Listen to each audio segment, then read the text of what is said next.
Our first speaker today is Henry Lamb, who will speak about global governance and the future of the United States.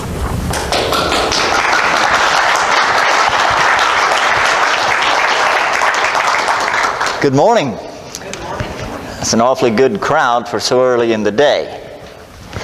Many of you may remember when George Bush 41 delivered his State of the Union message, he made a reference to the New World Order. Many of my conservative friends were very disappointed to hear that and jumped to conclusions that Mr. Bush was a globalist, had joined the crowd. But something happened on the other side of the world that we didn't know about. Someone else heard that statement.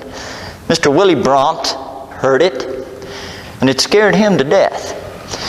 And he called a meeting of the world socialist leaders in Stockholm, Sweden. They came together, and the Socialist International Press reported the meeting to be a shot across the bow of Mr. Bush's New World Order. At that meeting, the world socialists adopted 29 principles and recommendations, the last of which called for the creation of the Commission on Global Governance. Mr. Brandt and his friends went to Boutros Ghali, Secretary General of the UN at the time, secured his blessing and significant funding, and the Commission convened in 1993 and worked for 2 years to figure out how the world really ought to be governed. And in 1995, they published their final report. It's called Our Global Neighborhood. If you have not read it, you must. Our Global Neighborhood, published by Oxford University Press. You can find it on our website, and that pause is for you to get your pen so you can write down freedom.org. That's our website. Freedom.org. Explore all the sites you find there. You will find Our Global Neighborhood on the Sovereignty International site. You will also find an analysis of that book. If you can't read 410 pages of the details, you can read the analysis. But you must become familiar with Our Global Neighborhood, because in it, the book puts aside all of the conspiracy theories that you've heard all of your life.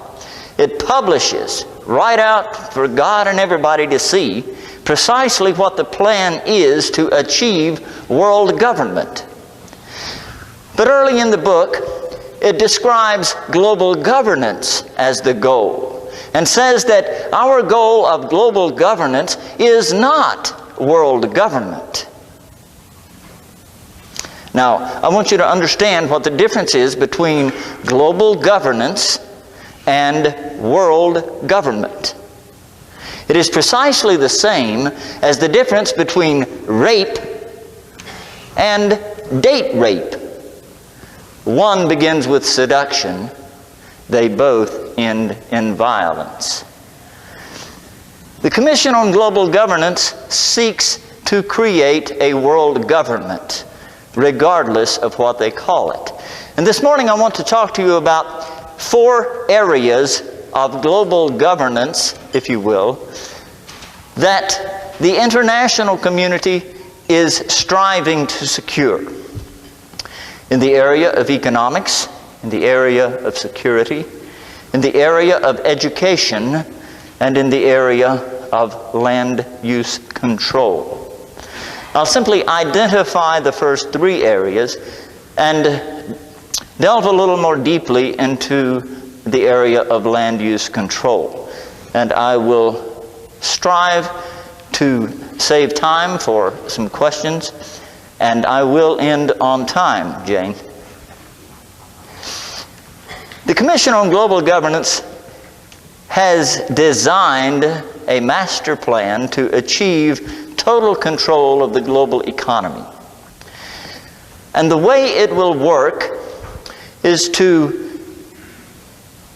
consolidate all of the global financial institutions into a single administrative department under the auspices of the Secretary General in the United Nations. IMF, the World Bank, the World Trade Organization, the United Nations Development Organization, all under the auspices, the administrative control of the United Nations. To help achieve this particular goal, in the year 2000 at the Millennium Summit, the General Assembly established what's called the High-Level Panel on Financing Development and appointed the former President of Mexico as its chair. This group met for 2 years, and in Monterrey, Mexico, last spring, they released their final report. When the first draft of that report came out, it called for implementation of the Tobin tax. This is a tax on the exchange of international currency. In order to achieve that, the international financial system must be consolidated. The initial report called for the creation of a global taxing authority, the purpose of which would be to equalize taxation among the nations of the world. The rest of the world sees the United States at an unfair disadvantage as a trading partner because our taxes are so low. And the purpose of the International Trading Authority would be to equalize the tax burden on individual citizens among the nations.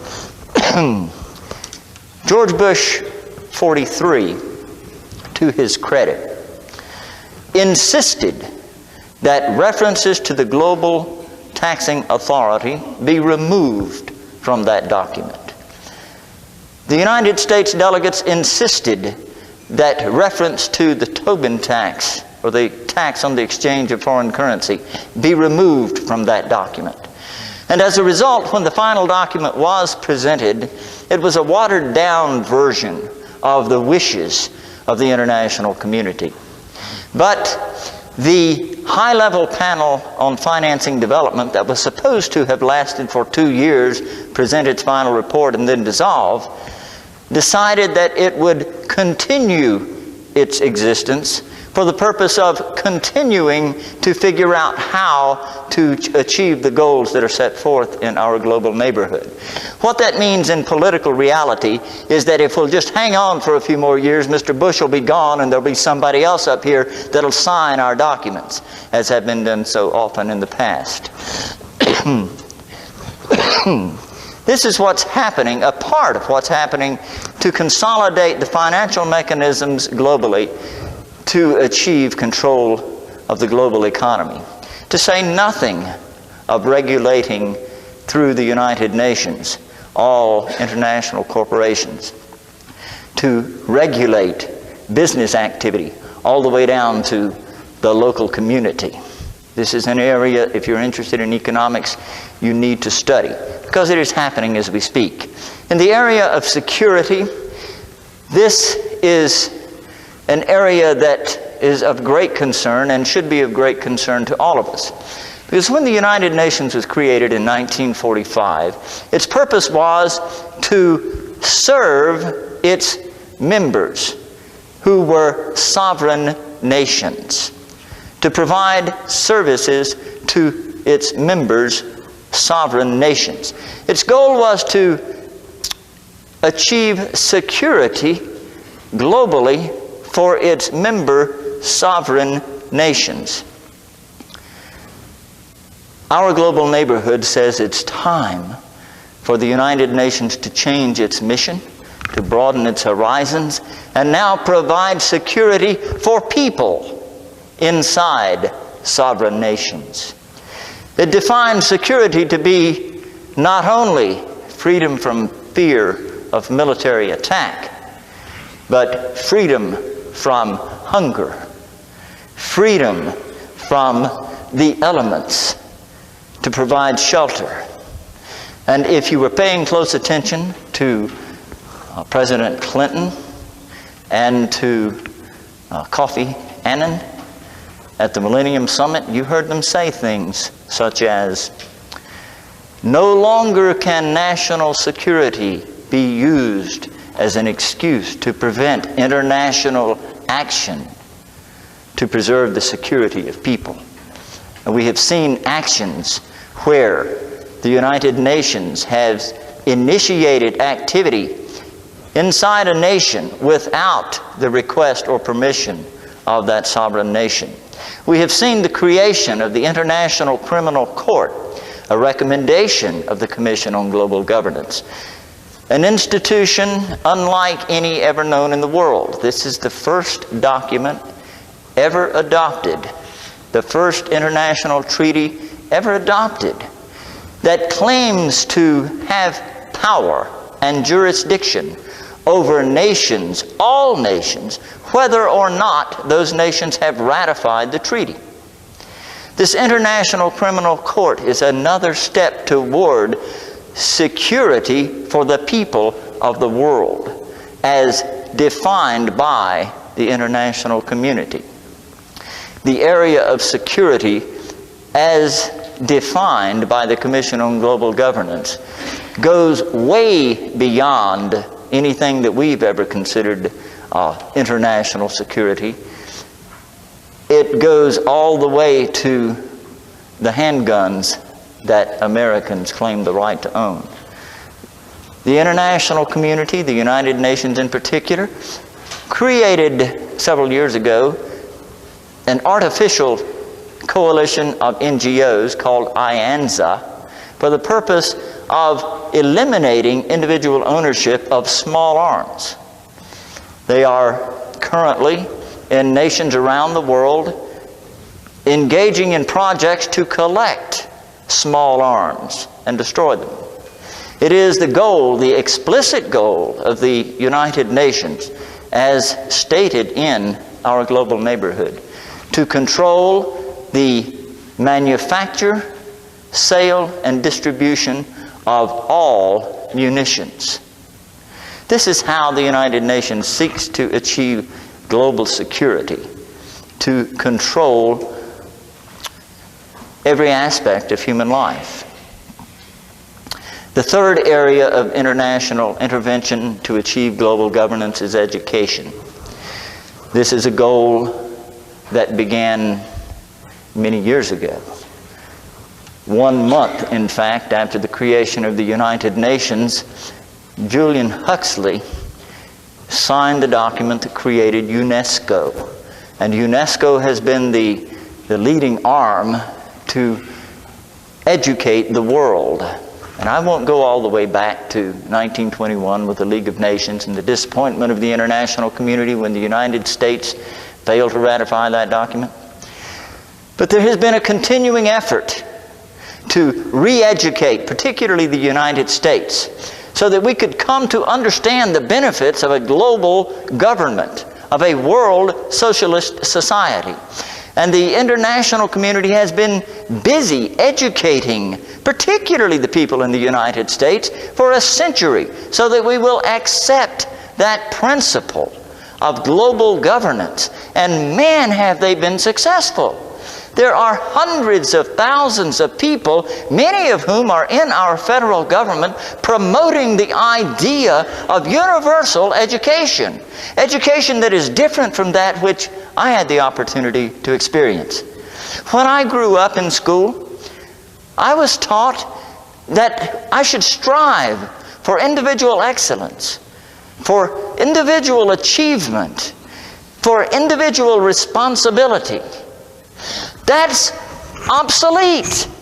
That concept is way beyond our current appreciation of the enlightened international community, where we should strive for global conformity, for obedience, for the common good.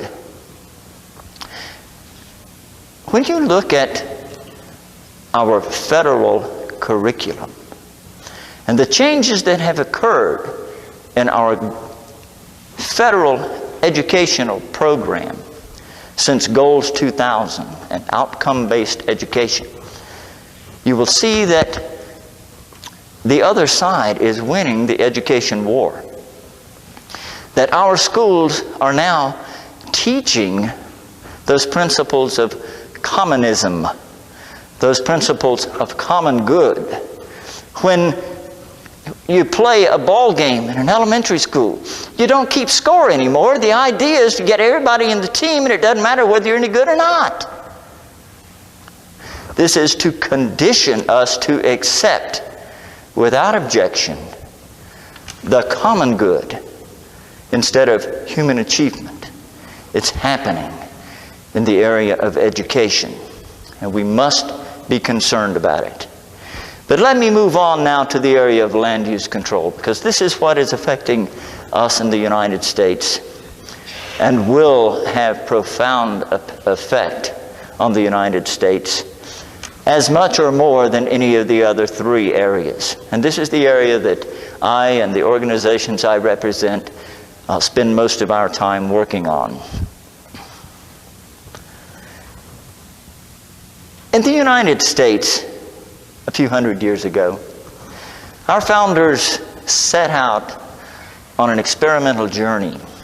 But the very foundation of that journey was the principle of land ownership. You know the battle, I trust, between the Hobbesian philosophy and the Rousseau mentality that says that people should live under the rule of a benevolent dictator who holds all land and resources in common and determines who shall have access to what land, which is vitally different from the Lockean view that says ownership falls to the first possessor, and private ownership is the foundation for the pursuit of individual achievement and excellence. And in the United States, we gravitated toward that Lockean philosophy. And it is that philosophy and that understanding of private property ownership and the use of those resources that teaches us stewardship that has allowed the United States to develop an economy and prosperity the likes of which the world has never known. And the rest of the world resents it. But it has freed mankind. It has opened our creative intellect. It has allowed us to solve problems that for millennia have been unsolvable. And it promises a future beyond our wildest imaginations if we can only keep our country on that principle of private property ownership. But there are those in this world who think that we are destroying our planet. There are those in this world that think our survival depends upon a managed society. In 1976, a group of those people met in Vancouver, British Columbia. It was called the United Nations Conference on Human Settlements, Habitat 1. Representing the United States was one William K. Riley, who became known as Bill Riley, Chief of the Environmental Protection Administration at one time, or EPA, Environmental Protection Agency. Also, representing the United States was one Carla Hill, who became the chief trade negotiator, responsible for the Uruguay round, out of which came the World Trade Organization. For the very first time in history, the United Nations set forth in writing its policy on land and land use. You can read an analysis of that 65-page segment of the agenda at our website, and I urge you to look it up. But I'll share with you just a couple of sentences from the preamble to give you an idea of the flavor of that document. It says, land cannot be considered as an ordinary asset, subject to the inefficiencies of the marketplace. This private ownership of land is a cause for the accumulation of wealth and therefore contributes to social injustice. Public control of land use is therefore indispensable. And the United States signed on to that document. And you may remember back in the 70s, while this hoopla was going on in Vancouver, British Columbia, there was a movement afoot in the United States, two bills, in fact, to create a comprehensive federal land use planning act. Some of you remember. Some of you remember the Sagebrush Rebellion that arose to ultimately defeat both of those initiatives at federal land use planning. But the proponents of that philosophy didn't quit just because they were defeated. They chose another route. And for the last 30 years, we have been experiencing the implementation of federal land use planning and federal land use control. But the international community was a little more brazen. They set out through a number of initiatives to formalize and codify international control of land use.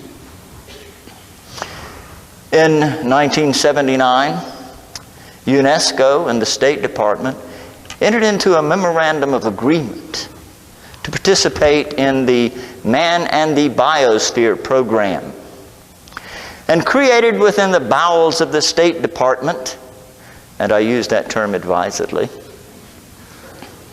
was created a program called the Man and the Biosphere program. And over the next 10 years, there were created in the United States 47 biosphere reserves, United Nations biosphere reserves. UNESCO designated 47 biosphere reserves in the United States. A part of the 411 biosphere reserves that have been designated around the world. Now, back during the 70s, there was a guy named Dave Foreman working for the Wilderness Society as a lobbyist. Hold up your hand if the name Dave Foreman means anything to you. Very good. Those of you who didn't raise your hand will have to stay after school. You need to become familiar with this gentleman. He wrote a book in 1990 called Confessions of an Eco-Warrior. He was a co-founder of Earth First.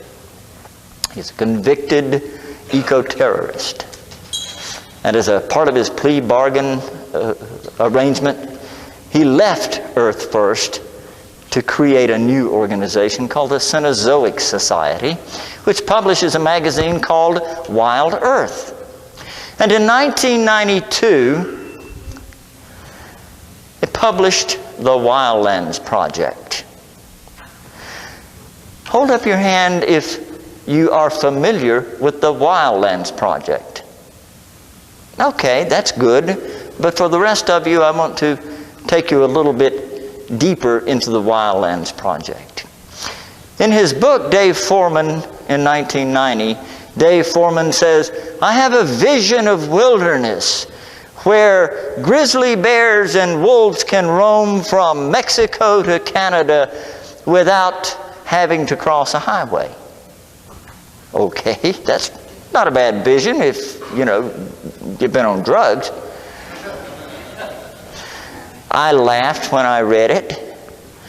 And then in 1992, when Wild Earth was published, the vision gained a little credibility when it was put in the language of Dr. Reed Noss, a biologist from the University of Florida and other universities, who wrote the Wildlands Project in academic language, which said, that we may be able to save the planet if at least half of the land area of the lower 48 states is converted to wilderness. Out of bounds to human beings. Providing that most of the rest of the land is managed for conservation objectives. Now think about that just for a little bit. Half the land area out of bounds or off limits to human beings. Most of the rest of the land managed by government for conservation objectives. The wilderness areas surrounded by buffer zones that are connected by corridors of wilderness. Even in 1992, although it was getting a little more academic, thought it was still kind of hilarious, didn't pay an awful lot of attention to it, until the Sierra Club published in 1994 its vision of the United States, in which there were no longer 50 states, but 20 ecoregions. I saw this thing beginning to get a little out of hand. Then comes the Convention on Biological Diversity in 1992. Actually, it arrived at the U.S. Senate in 1994. George Bush 41, refused to sign the Convention on Biological Diversity, although he did sign the Framework Convention on Climate Change, and it was ratified rather quickly. The Convention on Biological Diversity was not signed by Mr. Bush, but never mind, Mr. Gore, through his surrogate, Bill Clinton, did sign the Convention on Biodiversity and assumed that it would be ratified. So you remember when he set out to reinvent government?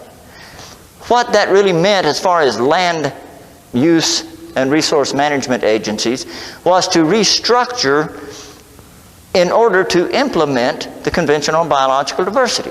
And we created a whole new policy in the federal government called ecosystem management. And for the very first time, the protection of ecosystems achieved the same priority as the protection of human health, as is set forth in the internal working documents of the EPA. For the very first time, the internal working documents of the Department of Interior said that human beings will be considered as a biological resource in ecosystem management. Now that should really boil your water. I think most of us consider ourselves to be a little more than a biological resource, but our federal government doesn't. This is in print. And in the Clinton era, our entire resource management agencies of the federal government shifted to implementing the Convention on Biological Diversity. Never mind that the Senate refused to ratify it. The Convention on Biological Diversity is an 18-page, very easy to read, UN speak kind of document that you can read it and maybe stay awake to the end of page 18. Really doesn't mean a whole lot. For example, in Article 2 it says, every nation shall create a system of protected areas. Well, when I read that in the treaty, it didn't concern me at all, because the United States has a massive system of protected areas. National parks and wildlife refuges, wilderness areas, we got plenty. But the instruction book for implementing the 18-page treaty is 1,140 pages. It's called the Global Biodiversity Assessment. And on page 993 of this massive document, it says, the Wildlands Project, published in the United States in 1992, is the central focus of the implementation of the Convention on Biological Diversity. Now, when I saw that in the United Nations document, I thought, there's got to be something going on here. And there really is. Because of the United States, our agencies of federal government and state government are implementing the Wildlands Project just as quickly as we possibly can. Now, if we're going to drive people off the land to achieve this 50% wilderness, and drive people off the land to achieve these government-managed buffer zones, where are they going to go? Have you heard of sustainable communities? Sustainable development, sustainable communities is the other side of the Wildlands Project. If you don't know about sustainable communities, please go to our website and read about them. The Department of Housing and Urban Development prepared for Habitat 2 in 1996 in Istanbul the agenda for sustainability that describes in considerable detail what the communities of the future will look like. And very briefly, if you like the idea of Cabrini Green in Chicago, which is this massive housing project for people to go in and sell drugs, then you're going to love sustainable communities. Because sustainable communities has this vision of putting people into public-private partnership housing. Now, the way that is designed to work, or at least envisioned to work, the federal government will offer a grant to an NGO to build a housing project to meet the government specifications, to manage that housing project, to assure that there is equality in terms of economic standing, ethnicity, that these housing units are, the people who live there are within walking distance of their workplaces, so that you don't have to have automobiles in these sustainable communities. That transportation will be essentially by light rail, managed by a public-private partnership. You begin to see this vision of a globally managed society. And I read a book in 1992 that said something to the effect that the central organizing principle of society has to be environmental protection. In that same book, it said the internal combustion engine should be totally abolished in 25 years. Fortunately, that guy wasn't elected president, the author of that book. But that is the philosophy that is prevailing out there in our public policy. And it's happening much faster than any of us even begin to imagine. And we haven't realized the effect. We have seen little evidences here, there, and yon, and we've gotten concerned about it. You may have seen in the newspaper not long ago that the farmers in Klamath Basin at the Oregon-California border had their water turned off because environmental organizations had convinced the Fish and Wildlife Service and the Department of Interior that the suckerfish was endangered. Now, that suckerfish has been endangered for a long time, because when the Indians found them, they beat them over the head and stuck them under a stalk of corn, because that's trash fish. And whenever somebody snagged a suckerfish on a fishing pole, you sure didn't throw it back in. You got rid of it. It was endangered. It has been endangered ever since man has discovered it.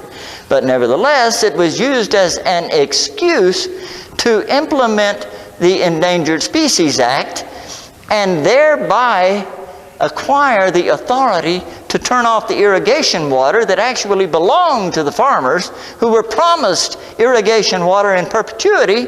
But nevertheless, the ESA, the Endangered Species Act, took priority, and those farmers were nearly put out of business. Why? To get them off the land that was drawn on a map to be a buffer zone around the wilderness area. We see it in California. We saw it in Missouri with the nomination of the Ozark Biosphere Reserve.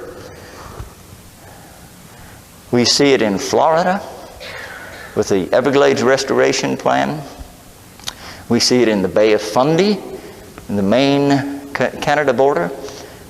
We see it in the Yukon to Yellowstone, the Y to Y project in Cascadia. We see it in the Southern California wilderness area. We see it in Barbara Boxer's wilderness plan. We are converting this country to wilderness. But what you hear about is urban sprawl. And we've got to put a growth boundary around our urban communities. What our real problem is wilderness sprawl. Back in 1964, when the first Wilderness Act was adopted, Hubert Humphrey stood on the Senate floor and he said, "This legislation will provide 9 million acres of pristine wilderness, so our posterity can see what our forefathers had to conquer." That was the purpose of the Wilderness Act, at least in the minds of the Congress in 1964. But it was not the purpose of the Wilderness Society who had nurtured that bill through Congress. It was the opening of the door. And since 1964, we have converted well over 200 million acres of wilderness. And every single year, there are new bills in Congress for more wilderness. States are now buying up land to convert to wilderness, to convert to buffer zones, in the name of protecting the environment, protecting the suckerfish, protecting the spotted owl, which never did need protecting, for protecting the yellow-bellied, red-legged, liver-lipped frog in the middle of Arizona. It's an excuse to control land and land use. More than 40% of the land area in the United States is already owned by government. Virtually every square inch of the remaining land is potentially controlled by government. You know what a wetland is? Who was it that told the story? I guess it was in a private discussion last night during the reception. Somebody told the story about some guy that was driving through, I think it was Shawnee National Forest in Illinois. He couldn't make it to the next rest stop. And he was crossing his legs and he had to stop, and he got out and he felt a whole lot better when the wildlife officer came up and charged him with doing what he shouldn't be doing inside of a national forest. It was federal land. He made a wetland on the long side of the road. It is amazing. We have allowed our public policy to get to the point where the federal government, through its agencies, can come into private property and say, this is a wetland, whether it is or not. And then the burden of proof falls on the landowner to prove that it is not a wetland. And guess who ultimately makes the decision?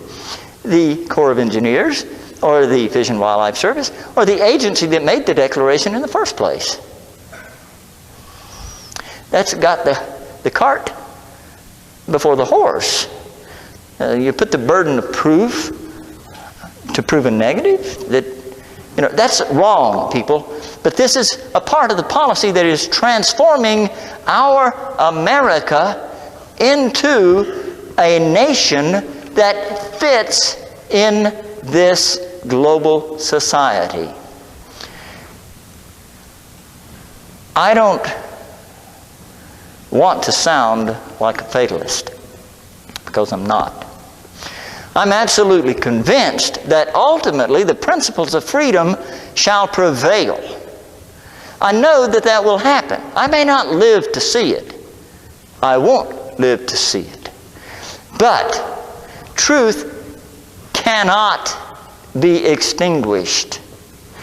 And our great society promotes the discovery of truth, not the suppression of it. And those of you who are involved in the climate change issue know that it is the goal of the international community, those who believe in the Rousseau socialist philosophy of governance, it is their chief objective to suppress truth in order for the propaganda to prevail that supports their power. That's not the American way. And a part of the reason I am encouraged is because a number of years ago, beginning with those people who initiated the Sagebrush Rebellion, it is the people of America that won't sit idly by and accept what is happening. That same spirit of rebellion that created this nation in the first place has never died. It continues. But those of us who believe in this philosophy are busy about our individual pursuit of happiness and allow government to do its thing until government goes beyond its boundaries. And when government goes beyond its boundaries, that rebel spirit within us arises, and we do whatever is necessary to straighten government out. And we made a big step forward at the last presidential election. But it's only a beginning. We have a lot more work to do.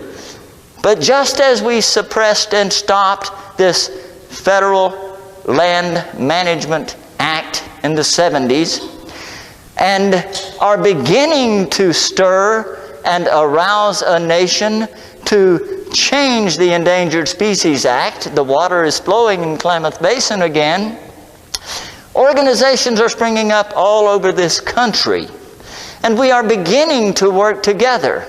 4 years ago, we were a part of the creation of what's called the Freedom 21 campaign. This is a group of organizations of ordinary people who come together to say that perhaps the most important thing that we can do in our lifetime is to advance the principles of freedom in the 21st century. In public policy, in education, and in our own lives. And we have been working to do that. In Florida, which was a high priority state for implementation of the Wildlands Project, who in 1992 published 3 maps of the state showing Florida how it was in 92, how it would be in 2002, and how it would be when the Wildlands Project is fully implemented. Converting Florida from 10% public ownership and 90% private ownership to 90% public ownership and 10% private ownership. The method of choice there is the Comprehensive Everglades Restoration Project or Plan. You may have seen news about it where the Everglades was destroyed by the Corps of Engineers 40 years ago when we straightened out rivers and dug canals and created thousands of acres of lush farmland, and we dried up the Everglades. Now the environmental organizations have been successful in getting Congress to create a plan, $7.8 billion, to convert the Everglades back to its pre-Columbian condition where alligators and cottonmouth moccasins roam and people no longer are able to farm. There are 52 individual projects that constitute this Everglades Restoration Plan. And that plan is designed to restore the Everglades to the wilderness, as envisioned by Dave Foreman, by Dr. Reed Noss, by the Sierra Club, and by those who want to convert our country back to wilderness. At least 20,000 homeowners, landowners, and farmers will be driven off their land to convert this utopian, to make this utopian vision of wilderness. Well, the people in South Florida are not just going to roll over and play dead. They have come together and very recently created what they call the Sawgrass Rebellion. And organizations all over this country are joining with them to stand, to say enough is enough. This is a land of the free, not a land to be governed by a collective advised by environmental extremists to achieve a pre-Columbian vision of wilderness. I believe that we are making some progress. I believe that we are getting the attention of some of the people in Congress. I believe that ultimately the land of the free shall remain the land of the free and not the land of the manipulated. But we still have a great deal of work to do. And the way it will work and be successful is if we realize that the challenges that we face, regardless of our area of concern, is a part of this massive plan to achieve global governance based on a philosophy of centralized management. Call it global governance or world government. But if you realize that this is the philosophy that is permeating our public policy in almost every arena, then we can work together to advance the principles of freedom, which shall prevail. If we do not,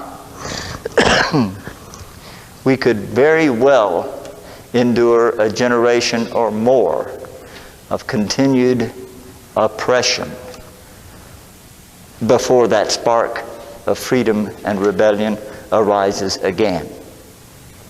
I invite you to join with those organizations that stand in support of the people in South Florida, of the people in Klamath Basin, of the people in the Bay of Fundy, the people in Indiana, the people in every community who are being converted to a sustainable community, and recognize that it is the principles of freedom that are being tread upon, and that we must stand together. And if we do, there's no question about it, we shall prevail. I want my children, my grandchildren, and their children's children to live in the land of the free, to be able to achieve the maximum of their God-given potential, to not be governed by a collective, a Soviet, or a government. We must maintain, sustain that principle of government empowered by the consent of the governed. If we relinquish that right, we will be squashed by our government. Now we have 14 minutes for questions. If you have one, please come to the mic.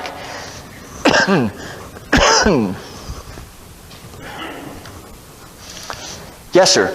Howard Long, Pleasant, California. Mr. Lamb, what do you recommend you to alter the increasing dictation by local planning commissions, school boards, and others now creating this dictatorship? I think the only solution is to see that land use decisions remain in the hands of local elected officials. More and more and more, we are seeing land use decisions delegated to appointed commissions, especially regional commissions. Once that happens, we no longer have any accountability. And I think the answer lies in local elected officials. At least if they vote to do this sort of thing, we can unelect them, but we can never unelect the appointed bureaucrats. Hi, I'm Andy Schlafly. I was wondering, Mr. Lamb, if you could comment on this issue of biological diversity, which has been drilled into everybody's head for the past couple of decades and is taught in the schools. But recently we've been seeing instances where biological diversity is not good, where people have been importing species from other countries and bringing them into the United States, and we're now getting a lot of alarm bells that it's not good to have species from other regions of the world come into our country. For example, the snakehead fish was introduced into Maryland, and we're getting all this alarm that they have to kill the snakehead fish in Maryland because diversity is not good. I was wondering if you could address that. Yes, the issue of invasive species has become quite a hot issue. And if you live in Georgia or anywhere in the southeast and know what kudzu is, you understand why. But the example you use is great as well. But I don't think you can throw out the baby with the bathwater.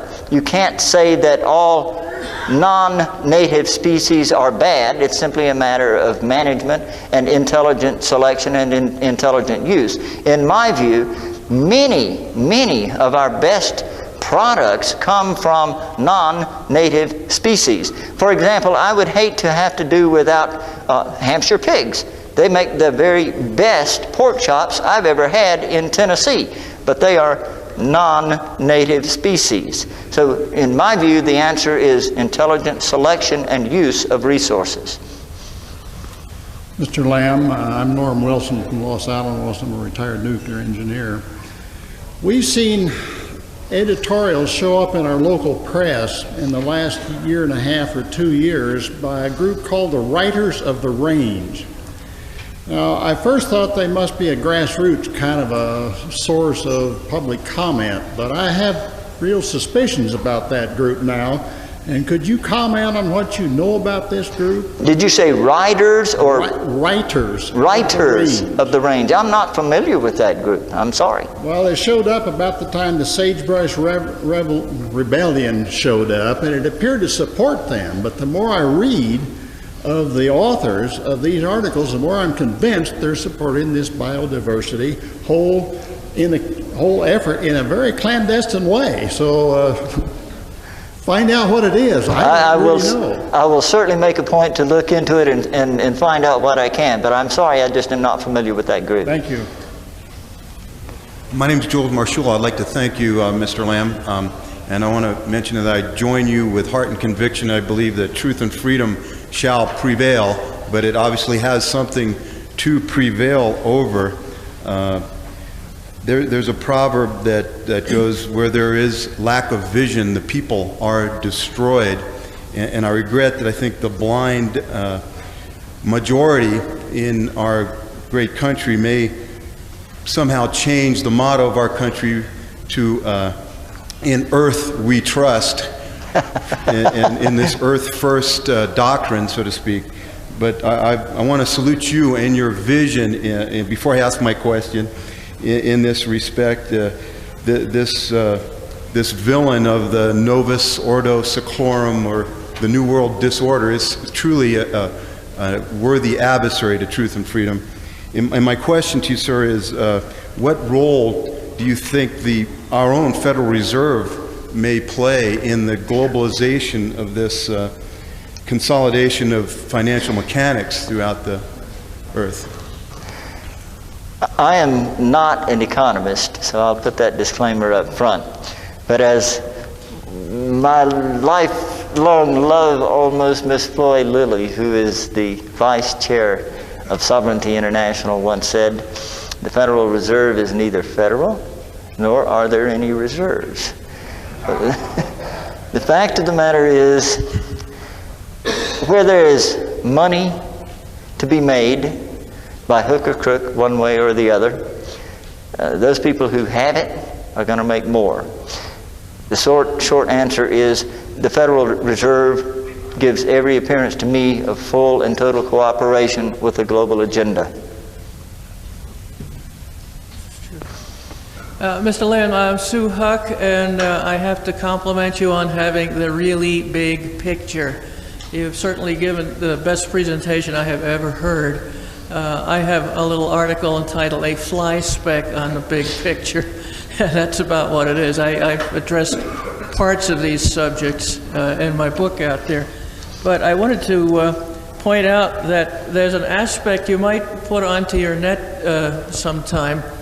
I find that nobody's really thought of this. After they get through rusticating half of the United States, there's a couple of billion people on the other side of the Pacific who might say, "Look, if you don't want to use it, maybe we do."